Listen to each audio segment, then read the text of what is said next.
We also visit Ekiti State, where the book-loving First Lady, Mrs. Bisi Fayemi, who is an author of 2 books, is improving the lot of children.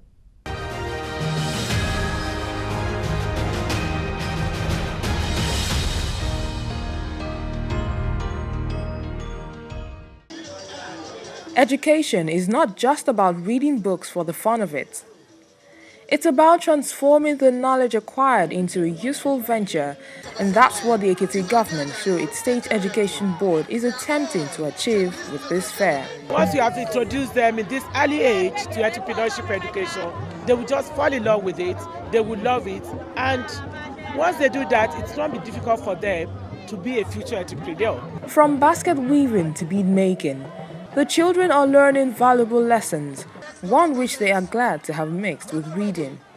We are weaving baskets because the traders are using it to take yam to the market, and farmer uses to carry something from farm. They use it to carry yam and their vegetables. And top of the support list is an author who, beyond the status of her office, takes time out to ensure that knowledge is passed to the children in a most beneficial manner.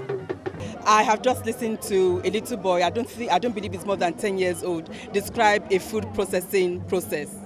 It is absolutely amazing the amount of information he has been able to retain at his age. This is an example of someone who grew up not being well educated, but also in possession of a skill that will enable him be an employer of labor instead of being a seeker of labor.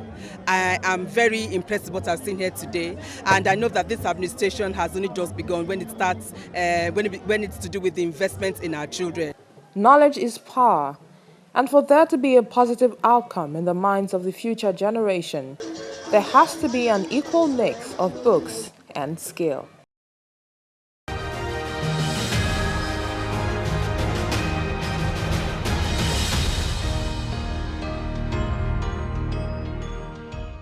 Sogunro is the author of The Wonderful Life of Senator Boniface and Other Sorry Tales, a book that made our top 15 books of 2013 list.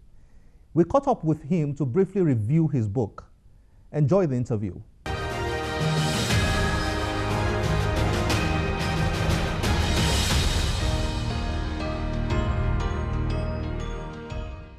Your book has a very interesting title, The Wonderful Life of Senator Boniface and Other Sorry Tales. Why did you come up with that title? The Wonderful Life of Senator Boniface itself is the lead story of the book. I like the story, I like the way it's catchy, and so that itself was a natural title, so to say. But the whole idea was to evoke a sense of something fantastic for the reader. So when you look at the book, you'll see wonderful, what's so wonderful, you want to see that. But at the same time, I wanted to contrast it with the real scenario of things, sorry tales. On one hand, you have wonderful life, on the other hand, you have sorry tales. And that's why the cover of the book itself reflects a glass of wine on one hand and then a bloody knife on the other, just to evoke that contrast between something light, something nice, something good, and then something dark, which is almost the reality of Nigeria today. So why sorry tales? Does that provide us with an insight into the way you view Nigeria? Is Nigeria a country of sorry tales? Well, as the preface says, life is full of sorry tales. It's also full of, well, nice tales, good tales. But Nigeria as it is today, you see, if we want to be honest with ourselves, everybody's striving, everybody's just going about. When you open your newspapers, when you look on social media news, what you see everywhere are indeed sorry tales. In fact, it's become some sort of catchphrase on Twitter these days: sorry tales, sorry tales, sorry tales. So yes, that's the point. It's not exactly my own opinion, but it's just, how will I put it, a summation of what you can see when you look at Nigeria's individual stories. Your book has a lot of humor. I noticed that. Was that intentional? If you are writing a book about sorry tales, why mix it with humor? Do you intentionally do that? I found that very interesting. I don't know. The humor is probably unconscious. I never write deliberately funny, otherwise I would have gone into stand-up comedy. But well, it comes like that. Sometimes the best way to address a serious issue is by discussing it in an unserious way. People tend to assimilate the seriousness without even knowing that they are discussing a serious topic. It's the same way I always try to deal with philosophical issues in other writings too. I try to put it in lighter frame. And I think, well, if you see I did that, I'm glad I succeeded in doing that in the book. What are your thoughts on Nigeria? You're an imagined voice on the social media. Your book is also about themes that concern Nigeria.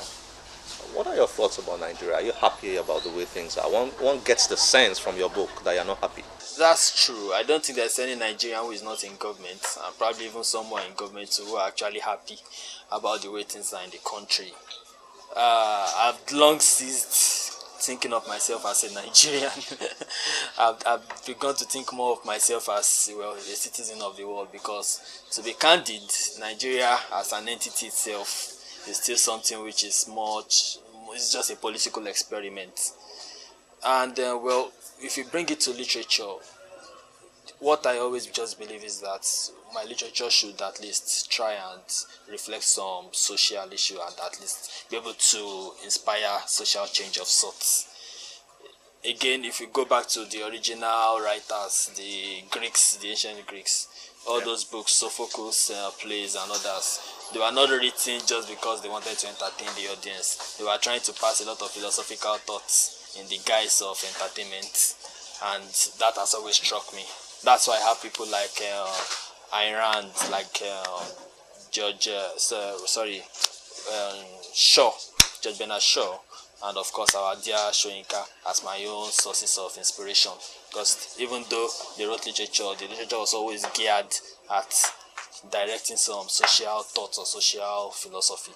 If Nigeria ceases to exist in the next 200 or 100 years, I still want to believe that the stories there will still be relevant to the human condition, not just the Nigerian condition itself. Which writers have inspired you the most? I could pick from your book. Wole Soyinka is one of them.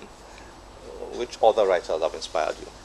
Writing, of course, is a blend of almost everything one has read one way or the other. And I like writing what I enjoy reading too. Or I like writing the kind of book I enjoy reading. So, again, it comes from sources like Mr. Soyinka, Professor Soyinka. Ayn Rand is an American writer. She writes philosophy, but she manages to wrap it up with a plot, put some characters, setting, and before you know, you have one big novel. But if you strip it down to its essence, it's just a philosophical treatise in the form of a novel. I always enjoy her books. And of course, there is George Bernard Shaw. Shaw wrote these plays, Arms and the Man. He wrote, what's it called, Pygmalion, Androclus and the Lion, and several others like that. But they all reflected social issues. In fact, his plays are called play of ideas, or sometimes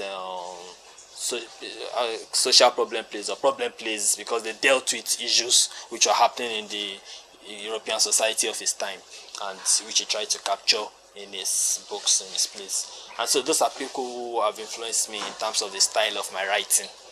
But when it comes to the content, I suppose you pick everything in Nigeria anytime. Sometimes I just look at a newspaper report and I'm like, there should be a big story behind that, and I just go with it. Considering Nigeria's book and reading culture, how optimistic were you that your book will make good sales when you were writing that book? I'm curious to know that. Well, there are a lot of factors that goes into the idea of selling a book as opposed to writing a book. Because selling involves, of course, you must have a good story to sell in the first place. Your story must be good, first and foremost. Then secondly, your content, what you are talking about, must be one which would ordinarily interest the target audience. And then thirdly, of course, your price must be right too. So those are issues which one has to find a balance between all those three. You might have a good story, a very good story, but which just doesn't appeal to the average Nigerian, or to the average, if you are sent to the European market, European, and so on and so forth. And then you might have a book which is good, which appeals, but which doesn't sell at the right price. So what I've tried to do has been to encourage my publishers to please subsidize the price as much as possible, so at least no one has a excuse of, look, it's too expensive. I don't know. People have told me I've written a good story, and like you've said, it's a Nigerian story, so it should appeal to a Nigerian audience. The question now is whether the price is right for the buyer. I assume that, well, the way Nigerians are, if you write something that interests them, they always buy it. So if it's good enough, I suppose it should sell. Thank you very much for coming on the Channels Book Club. I'm happy to be here. Thank you.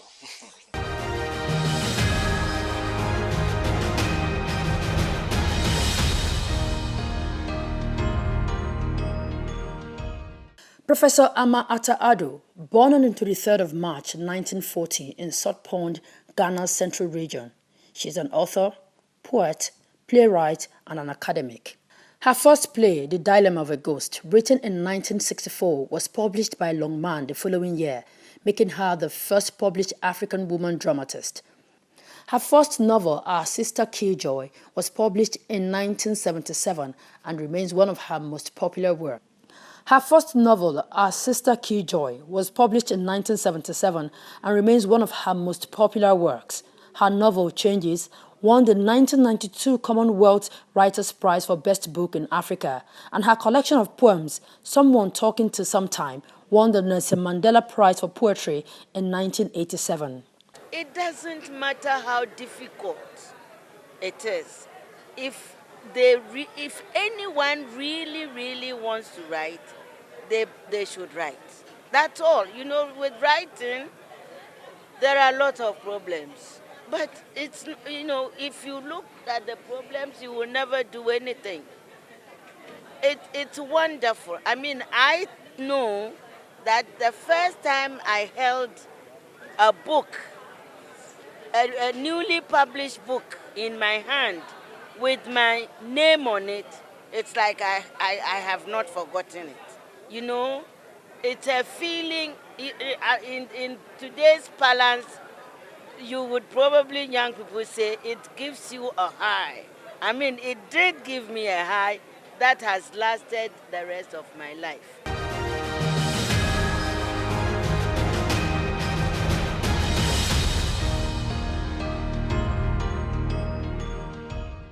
Thanks for watching today's show. Don't forget you can join us on any of our social media platforms displayed on your screen. My name is Olakunle Kasumo. Remember, one great book can change your life. Bye-bye.